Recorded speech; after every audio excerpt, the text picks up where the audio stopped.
ആക്രമിച്ച കേസിൽ 8ാം പ്രതിയായ നടൻ ദിലീപിനെ വെറുതെ വിട്ടു. കേസിലെ 1ാം പ്രതിയായ പൾസർ സുനി അടക്കമുള്ള 6 പ്രതികൾ കുറ്റക്കാരാണെന്ന് കോടതി കണ്ടെത്തി.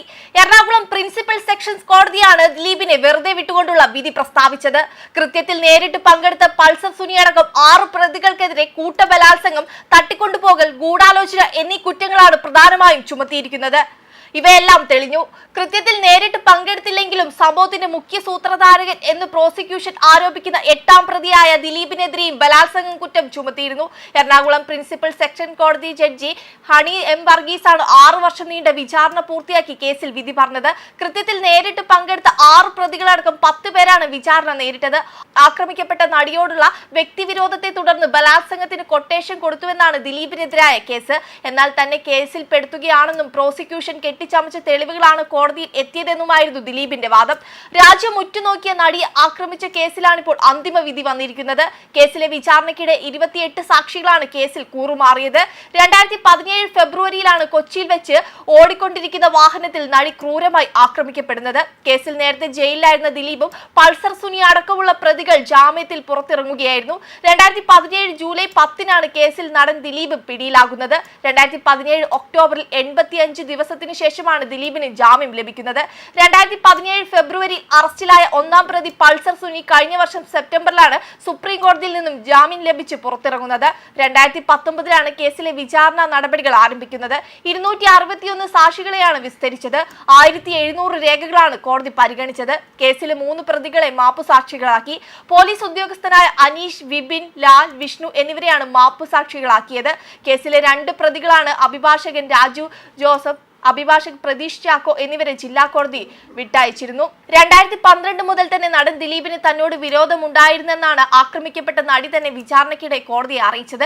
2012 മുതൽ ദിലീപിന് തന്നോട് വിരോധമുണ്ടായിരുന്നെന്നും കാവ്യ മാധവനുമായുള്ള ബന്ധം മഞ്ജു വാര്യരോട് പറഞ്ഞതാണ് വിരോധത്തിന് കാരണമെന്നും നടി കോടതിയിൽ മൊഴി നൽകിയിരുന്നു. തനിക്കെതിരെ നിന്നവരെയും മലയാള സിനിമയിൽ എങ്ങും എത്തിച്ചിട്ടില്ലെന്നും ദിലീപ് പറഞ്ഞുവെന്നും മൊഴിയുണ്ട്. ഇതിനിടെ തന്നെ അറിയില്ലെന്ന ദിലീപിന്റെ നിലപാട് തള്ളി 1ാം പ്രതി പൾസർ സുനിയും വിചാരണയിൽ രംഗത്തെത്തിയിരുന്നു. തങ്ങൾക്ക് ഇരുവർക്കും പരസ്പരം അറിയാമെന്നായിരുന്നു പൾസർ സുനിയുടെ നിലപാട്.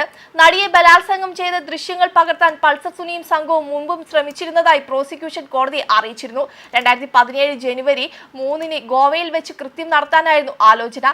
എന്നാൽ ഷൂട്ടിംഗ് നേരത്തെ പൂർത്തിയാക്കി നടി മടങ്ങിയതിനാൽ കൃത്യം നടന്നില്ല. തുടർന്നാണ് പിന്നീട് കൊച്ചിയിൽ വെച്ച് ആക്രമിച്ചത്.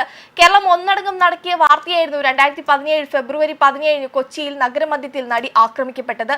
മലയാള സിനിമാ ലോകം ഉലഞ്ഞു. വൈകാതെ ദർബാർ ഹാളിൽ ചേർന്ന പ്രതിഷേധ യോഗമാണ് പിന്നോട് അങ്ങോട്ടുള്ള അന്വേഷണത്തിന്റെ ഗതി നിർണയിച്ചത്. യോഗത്തിന്റെ സംഭവത്തിന് പിന്നിൽ ഗൂഢാലോചനയുണ്ടെന്ന് സംശയിക്കേണ്ടിയിരിക്കുന്നുവെന്ന് നടി മഞ്ജു വാര്യർ പറഞ്ഞു. പിന്നാലെ ദിലീപും നടിക്ക് ഐക്യദാർഢ്യം പ്രഖ്യാപിക്കാനെത്തി. വാർത്ത വളരെ ഷോക്കിംഗ് ആയിരുന്നുവെന്നും തനിക്കൊപ്പം ഏറ്റവും അധികം സിനിമ ചെയ്തവരിൽ ഒരാളാണ് കുട്ടിയെന്നും ദിലീപ് പറഞ്ഞു. സിനിമയിൽ ഇങ്ങനെ സംഭവിച്ചു എന്നതിനപ്പുറം ദൈവത്തിന്റെ സ്വന്തം നാട്ടിൽ സംഭവിച്ചു എന്ന് തന്നെ ഏറെ വിഷമിപ്പിക്കുന്നുവെന്നും ഇനി ഇങ്ങനെയൊന്നും സംഭവിക്കാതിരിക്കാൻ കൂട്ടായി നിൽക്കാമെന്നും അതിനൊപ്പം താനും ഉണ്ടാകുമെന്നും ദിലീപ് വ്യക്തമാക്കി. സത്യസന്ധമായ രീതിയിലാണ് പോലീസ് അന്വേഷണമെന്നും സംഭവത്തിന് പിന്നിലുള്ളവരുടെ പുറകെ തന്നെ പോലീസ് ഉണ്ടെന്നും ദിലീപ് അന്ന് പറഞ്ഞു. അതിനുവേണ്ടി വിശേഷങ്ങളൊക്കെ അറിഞ്ഞാൽ സത്യസന്ധമായ രീതിയിൽ തന്നെയാണ് പോലീസ് അതിന്റെ അന്വേഷണമെല്ലാം മുന്നോട്ട് കൊണ്ടുപോകുന്നത്. എല്ലാവരും വളരെ സജീവമായി അതിന് പിന്നിലുള്ള ആളുകളുടെ പുറകെയാണുള്ളത്. മീഡിയക്കാരോട് പ്രത്യേകിച്ച് പറയാനുള്ളത്, വാർത്തകൾ വളച്ചൊടിക്കാനല്ല ശ്രമിക്കേണ്ടത്. ഇത് സിനിമയിൽ സംഭവിച്ചു എന്ന് പറയുമ്പോൾ അതിന് ഇത്രയും കൂട്ടായ്മയുണ്ടായി. പക്ഷെ നമ്മുടെ ഒരു സാധാരണക്കാരന്റെ വീട്ടിൽ നടക്കുന്ന സംഭവമായി എടുത്ത് അതിന്റെ ഈ നാട്ടിൽ ഇത് സംഭവിക്കാതിരിക്കാൻ നമുക്ക് ഒന്നിച്ചു നിൽക്കാമെന്നായിരുന്നു ദിലീപ് പറഞ്ഞത്.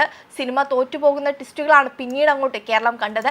ദിലീപിന്റെ പേരുകൾ പല ഭാഗത്തു നിന്നും ഉയർന്നു കേട്ടു. പക്ഷെ അഭ്യൂഹങ്ങൾക്കപ്പുറം മതിയായ തെളിവുകളൊന്നും ആ ഘട്ടത്തിൽ പോലീസിന് ലഭിച്ചില്ല. പക്ഷെ കൊട്ടേഷൻ നൽകിയത് ദിലീപാണെന്ന് വെളിപ്പെടുത്തി പ്രതി പൾസർ സുനി സഹ തടവുകാരെ കൊണ്ട് കത്തെഴുതിപ്പിച്ചു. പിന്നാലെ ജയിലിൽ നിന്നും 1.5 കോടി രൂപ ആവശ്യപ്പെട്ട് പൾസർ സുനിയുടെ സഹതടവുകാരൻ വിഷ്ണു ദിലീപിനെ ഫോൺ ചെയ്തു. കുരുക്ക് വീഴുന്നുവെന്ന് ഉറപ്പിച്ച ദിലീപ് DGPക്ക് മുന്നിൽ പരാതിയുമായി എത്തി. 2 മാസം കഴിഞ്ഞപ്പോൾ 13 മണിക്കൂർ നീണ്ട ചോദ്യം ചെയ്യൽ. 5 ദിവസം കൂടി കഴിഞ്ഞപ്പോൾ രംഗം മാറി. സുനിയെ അറിയില്ലെന്ന ദിലീപിന്റെ വാദം പൊളിച്ച് ജോർജേട്ടൻസ് പൂരം എന്ന ചിത്രത്തിന്റെ ലൊക്കേഷനിൽ നിന്നുള്ള ചിത്രങ്ങൾ പുറത്തു വന്നു. പിന്നീട് അങ്ങോട്ട് ദിലീപിന്റെ പങ്ക് അറിയുകയായിരുന്നു. വെബ് ഡെസ്ക് കർമ്മ ന്യൂസ്.